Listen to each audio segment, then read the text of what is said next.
গোপালগঞ্জের চন্দ্রদিঘলিয়ায় উপজেলা নির্বাচনে বিজয়ী ও পরাজিত চেয়ারম্যান প্রার্থীর সমর্থকদের মধ্যে সংঘর্ষে এক কলেজ ছাত্র নিহত হয়েছেন। আহত হয়েছেন ৩ জন। সোমালিয়ার জলদস্যুদের কবল থেকে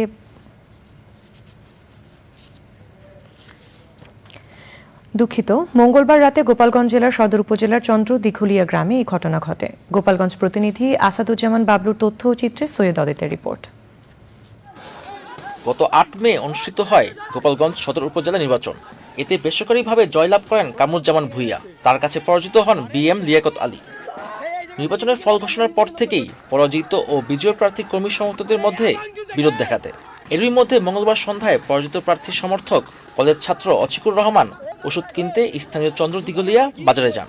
সেই সময় তার প্রতিপক্ষ বিজয়ী চেয়ারম্যান কামরুজ্জামান ভূঁইয়ার সমর্থকরা অচিকরকে মারধর করে বলে জানায় তার পরিবার।